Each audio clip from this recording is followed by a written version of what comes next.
Bonjour everyone and welcome to Exploring the Build. I am Chef Alex and this is where we craft and explore different recipes for Dungeons & Dragons.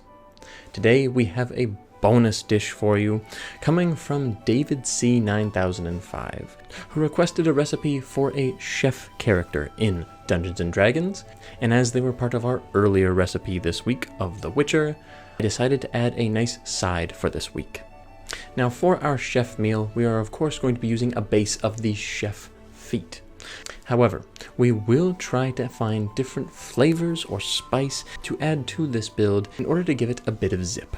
The one restriction on our menu today is that we will not be using the Mark of Hospitality from the Eberron menu, but of course for all you culinary connoisseurs out there, you may have noticed that in fact the Eberron Mark of Hospitality was recently updated in a new sampler profile of Unearthed Arcana.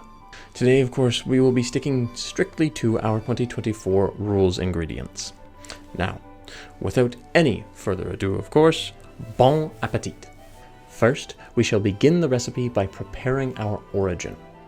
Now, not only do we need to make sure that we include the culinary skill, but we also want to ensure that we are able to boost our reputation as a notable chef.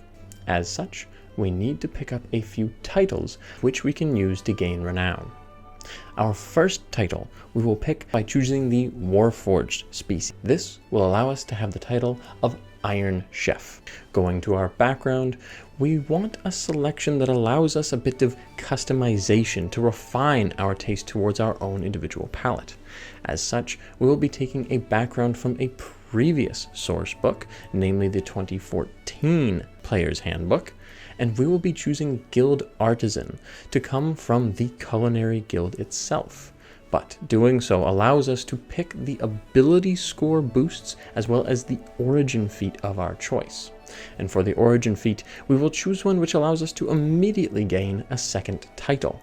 We will be choosing the Musician origin feat, and we shall now be also known as the Singing Chef. For those all-important stat boost garnishes off of our origin, we are going to want to improve our dexterity by 2 and our charisma by 1. Doing so will allow us to have the following array of ability scores: 8 strength, 17 dexterity, 14 constitution, 10 intelligence, 12 wisdom, and 14 charisma. And now, on to our main course. To start with preparing our main course, we are going to begin as a rogue. The rogue flavor allows us to gain a third title as quickly as possible, and that is Master Chef through the feature of Weapon Mastery. We will of course be mastering something that any good chef must be proficient in, and that is our knives, or in such a case, daggers. We will continue with the rogue flavor for another 2 levels where we get our next choice, and that is of course our sub-flavor of what type of rogue we are. Now, there are a plethora of options. Of course, we could follow the old cookbook Chicken Soup for the Soul and choose to become a soul knife rogue, taking a more hands-off approach to both our implements and utensils as well as our actual cooking ability. Arcane Trickster would grant us an extra hand in the kitchen through our mage hand features. If we were to ever be caught stealing a recipe, some might call us a thief. I would vehemently deny any such accusations. And finally, we do come to the one that we will choose, a flavor of rogue that provides us with culinary knowledge that goes beyond the simple preparation of food. We will learn how to not only identify but also use certain chemicals, toxins, or poisons as we become an assassin. There is of course no better assassin than a chef. At level 4, the flavor of rogue grants us an ability score improvement or a feat, and we of course take our namesake feat, Chef. Chef allows us to improve either our constitution or our wisdom by +1. We will probably take constitution in the case of this recipe, though you could choose whichever you would prefer. It gives us proficiency in cook's utensils if we do not already have proficiency. I would hope that we do, but if not, then it is no harm waiting till now to pick them up. Finally, as a chef, we can now prepare both a refreshing meal for our party members, giving them extra health when they use hit dice to restore lost health, and we can craft bolstering treats for them to consume on their journeys. And beyond having a delectable treat and gaining a full tummy, they will gain temporary hit points equal to our proficiency bonus. Continuing along with our recipe now, we are going to switch up the flavor a little bit, this time to add a little bit more spice, as we are going to end up diving into Hell's Kitchen and make a pact with another worldly being in order to truly solidify ourselves as the #1 chef. We are going to grab a dash of Warlock. With Warlock 1, we gain the Pact of the Blade invocation. The Pact of the Blade invocation allows us to choose one specific knife to call our favorite. In the event that we choose to throw or perhaps lose said knife, we are able to recall it back to ourselves as a bonus action. Of course, there are many other options of flavor that could give you such a returning item, the perhaps best option being the more blatant returning weapon that the Artificer flavor has access to. However, we are going to choose Warlock and stick with it because it is punnier.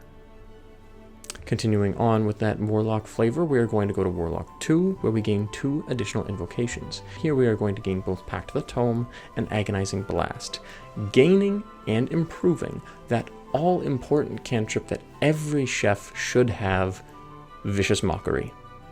Now we can truly hold our own in the kitchen with that vicious tongue, slinging both knives and insults as needed. Going to Warlock 3, we have officially chosen to make that pact with the devil in order to bolster our cooking skill, and as I have said, gone to Hell's Kitchen itself in order to become a Fiend Warlock. Doing so will gain us various spells and bonuses that prove that we can in fact handle the heat and we are able to stay in the kitchen.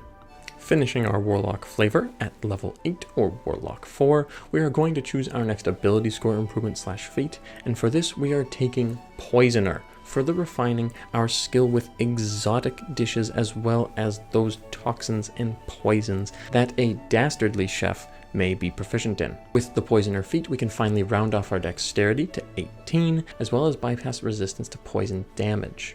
We also are able to craft our own poisons, though we could perfectly well before. This feat allows us to have built-in basic poisons that we can create for both a cheaper cost and resource procurement time than a typical poison would. Going on from here at levels 9 and higher, really, our recipe is now complete.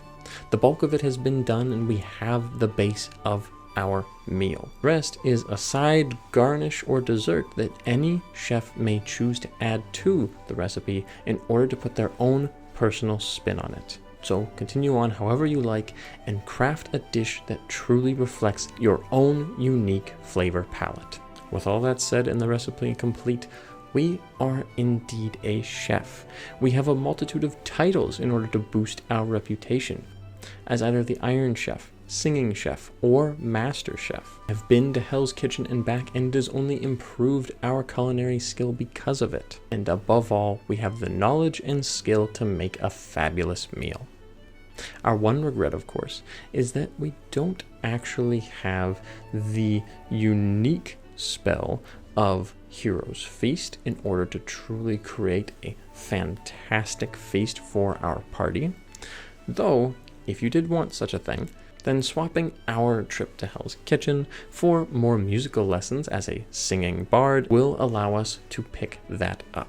Let me know what you thought of this recipe or what personal twists you might put on it to truly make it your own. Thank you so much for dining with me this evening, and I do hope to see you again.